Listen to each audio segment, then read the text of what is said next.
NEC9 news में आप सभी का स्वागत है। मैं आपके साथ शिवांगी। चलिए नजर डालते हैं देश दुनिया की कुछ बड़ी खबरों पर। प्रधानमंत्री नरेंद्र मोदी ने अपनी सालों पुरानी परंपरा को कायम रखते हुए इस साल की दिवाली देश की समुद्री ताकत के सबसे बड़े प्रतीक INS विक्रांत पर नौसेना के जाबाज जवानों के साथ मनाई।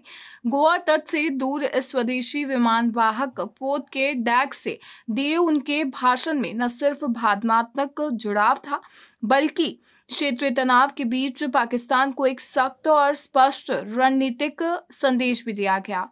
प्रधानमंत्री मोदी ने अपने संबोधन में नौसेना के साहस और विक्रांत के सामरिक महत्व पर जोर दिया। उन्होंने हाल ही में हुए ऑपरेशन सिंदूर का जिक्र करते हुए कहा कि भारत की बढ़ती समुद्री शक्ति ने किस तरह दुश्मनों को पीछे हटने पर मजबूर किया।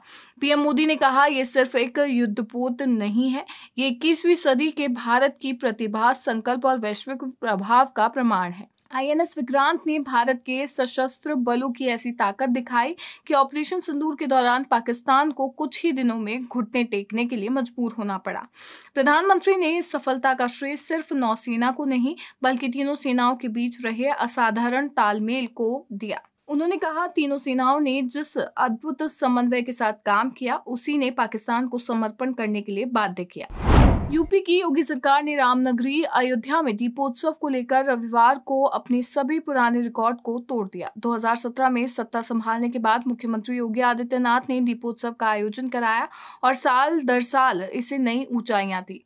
दीपोत्सव ने हर साल नया कीर्तिमान स्थापित किया। योगी सरकार के 90 और 500 वर्ष बाद मर्यादा पुरुषोत्तम श्री राम के अपने महल में विराजमान होने के दूसरे दीपोत्सव में अयोध्या ने फिर से 2 नए रिकॉर्ड बनाए। नया कीर्तिमान बनाते हुए दीपोत्सव 2025 में 26,17,215 दीप जलाए गए हैं।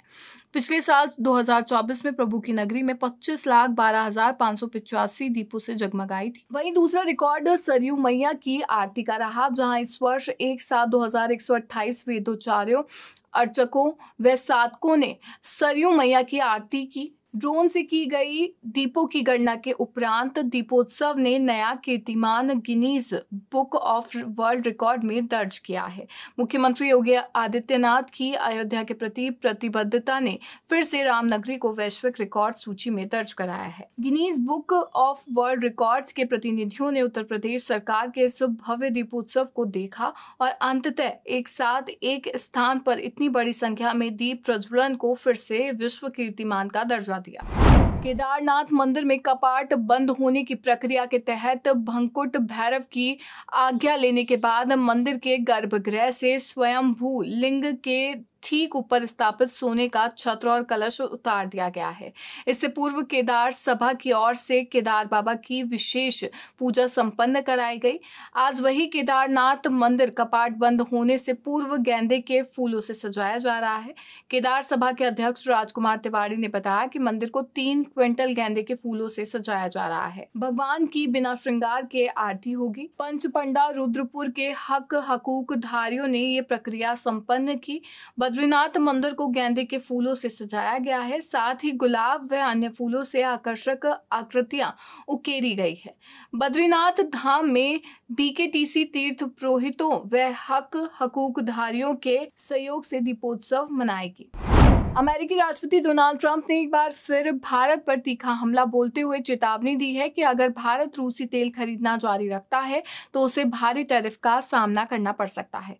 पत्रकारों से बात करते हुए ट्रंप ने फिर दावा किया कि प्रधानमंत्री नरेंद्र मोदी ने उन्हें व्यक्तिगत रूप से आश्वासन दिया है कि भारत मॉस्को से कच्चे तेल का आयात बंद कर देगा। एयरफोर्स 1 में पत्रकारों से बात करते हुए ट्रंप ने कहा कि अगर भारत रूस से तेल खरीदना बंद नहीं करेगा तो उसे भारी शुल्क चुकाते रहना होगा। उन्होंने आगे कहा कि वह ऐसा नहीं करना चाहता। ट्रंप रूस से तेल खरीदने को लेकर भारत की हालिया टिप्पणियों के बारे में पूछे गए एक सवाल का जवाब दे रहे थे। पत्रकारों ने जब ट्रंप से कहा कि भारतीय विदेश मंत्रालय ने कहा है कि उन्हें ट्रंप और मोदी के बीच हुई बात की जानकारी नहीं है, इस पर ट्रंप ने जवाब देते हुए कहा कि यदि वे ऐसा कहना चाहते हैं तो वे भारी टैरिफ का भुगतान करना जारी रखेंगे और वे ऐसा नहीं करना चाहेंगे। केरल के सबरीमाला मंदिर से सोने के कथित चोरी के मामले की जांच कर रही विशेष जांच दल जल्द अपनी पहली जांच रिपोर्ट केरल हाईकोर्ट को सौंपने वाली है। मामले में पुलिस सूत्रों ने सोमवार को बताया कि बुधवार को मामले की सुनवाई होगी और उसी दिन एसआईटी रिपोर्ट कोर्ट में प्रस्तुत करेगी। सूत्रों की माने तो रिपोर्ट में अब तक की जांच का हाल बताया जाएगा, जिसमें बंगलुरु के उन्नी कृष्णन पोटी की गिरफ्तारी भी शामिल है। पोटी ने 2019 में द्वारपालक देवता की मूर्तियों और श्री कोविल के दरवाजे पर चढ़ाए गए सोने की चढ़ाई की व्यवस्था करवाई थी। जांच टीम ने चेन्नई में उस इलेक्ट्रोप्लेटिंग की भी जांच की है। बता दें कि हाईकोर्ट ने एसआईटी को 2 हफ्ते में रिपोर्ट देने और 6 हफ्ते में जांच पूरी करने के निर्देश दिए थे। एसआईटी ने अब तक 2 मामले दर्ज किए हैं, जिनमें कुल 10 आरोपियों को नामजद किया गया है, जिनमें पोटी और ट्रावणकोर देवास्वम बोर्ड के अधिकारी भी शामिल हैं। जल्द ही बाकी आरोपियों से पूछताछ भी शुरू होगी। NSE9 न्यूज में फिलहाल इतना ही। आगे की खबरों से अपडेट रहने के लिए बने रहिए NSE9 न्यूज के साथ। नमस्कार।